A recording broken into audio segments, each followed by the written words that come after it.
안녕하세요. 공부 휴식 정보 채널 타스입니다. 오늘은 세 가지 회독 방법을 소개하고 각 회독 방법의 장단점에 대해서 이야기를 해볼까 합니다. 세무사 시험에 국한하지 않고 설명하는 것이기 때문에 제가 기존에 설명드렸던 것과 유사하지만 다른 부분이 있습니다. 그것도 영상 마지막에 추가로 설명드리겠습니다. 일단 제가 소개드릴 세 가지 회독 방법에 공통점이 있습니다. 그것이 뭐냐면 이미지처럼 세 단계로 회독을 한다는 것입니다. 일단 회독의 목적은 과목별로 최소한 한 권의 이론서와 문제집을 씹어먹는 수준으로 공부하는 것입니다. 그리고 그것을 위해서 이런 식의 세 단계로 공부합니다. 단권화, 회독 가속, 마무리죠. 여기서 단권화는 사실 합친다는 개념보다는 문제집과 이론서에 연관되는 부분을 파악하는 작업이라고 볼 수 있습니다.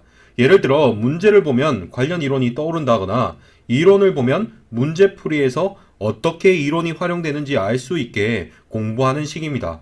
단권화의 목적은 머릿속에 잘 넣기 위해서이지 그냥 잘 정리된 책을 얻는 것이 아닙니다. 어차피 이론서나 문제집이나 정리는 잘 되어 있습니다. 이걸 요약하지 않으면 합치는 의미가 없습니다. 그리고 회독 가속은 회독수를 쌓으면서 이전에 단권화한 것을 수정하고 더 나아가 점점 회독 속도를 높여가는 작업이라고 보시면 됩니다. 마지막으로 마무리는 3일 정도의 짧은 시간에 전 과목 전 범위를 다 볼 수 있게 하는 연습입니다. 그냥 열심히만 공부하면 저절로 이게 될 거라고 생각하는 분들도 있습니다. 그런데 절대 그렇지 않고 의식적으로 속도를 높여야만 이게 가능합니다.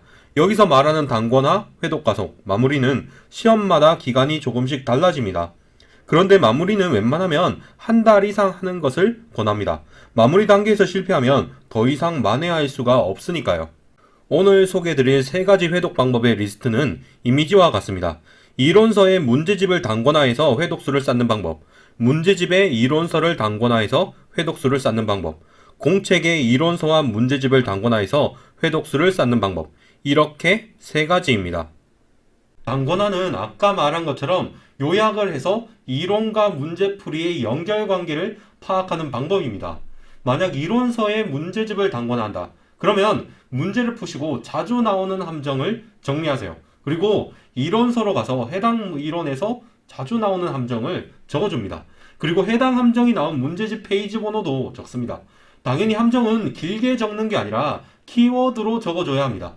이론서를 보실 때마다 해당 이론을 보면 바로 함정이 떠오를 수 있게 공부하는 겁니다. 만약에 문제집의 이론서를 단권화한다면 문제집의 모든 문제에 관련 이론 제목을 적어줍니다. 어떤 이론을 알아야 이 문제를 풀 수 있는지 적는 겁니다. 이론의 세부 내용을 모두 적으라는 게 아니라 그냥 제목 정도만 적어주면 됩니다.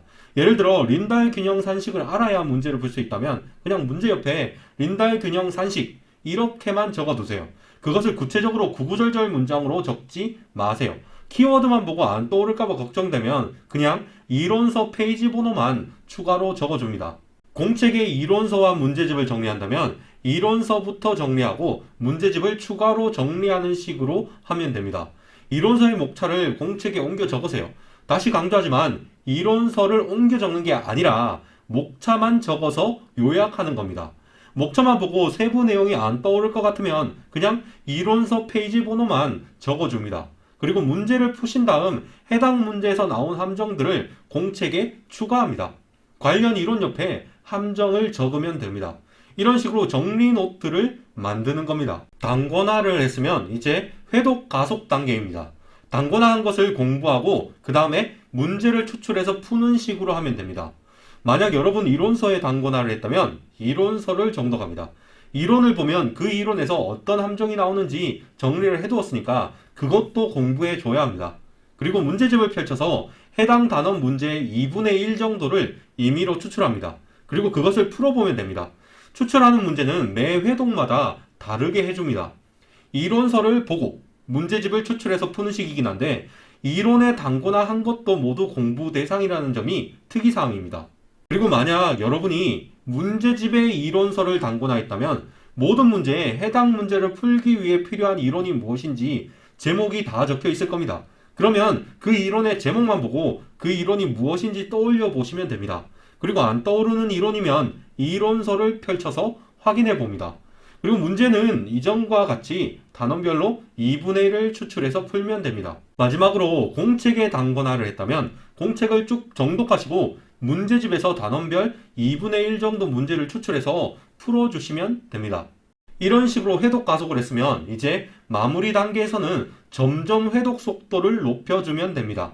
처음에는 2주 만에 전 과목 전 범위를 공부하고 다음에는 1주, 그 다음에는 3일 이런 식으로 하면 됩니다. 단권화를 해둔 책을 먼저 쭉 정독하고 그 다음에 문제집의 문제 중 2분의 1을 추출해서 다 풀어보면 한 번 전 범위를 훑은 것으로 하면 됩니다.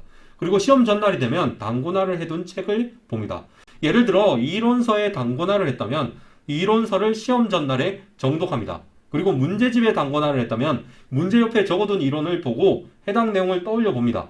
그리고 안 되는 것만 이론서를 다시 읽어보도록 합니다. 만약 공책에 단권화를 했다면 공책을 정독하면 됩니다. 만약 여러분이 난이도는 그리 높지 않지만 새로운 유형이 많이 나오고 고득점을 해야 하는 시험을 준비한다면 이론서에 단권화하는 방법이 더 좋습니다. 하지만 난이도가 높고 기존 유형만 익혀서 합격하는 시험이라면 문제집에 단권화하는 것이 더 좋습니다. 시험 범위가 별로 넓지 않거나 목차 암기가 중요하거나 수험생 본인이 쓰는 것을 좋아한다면 공책에 단권화하는 것이 좋습니다.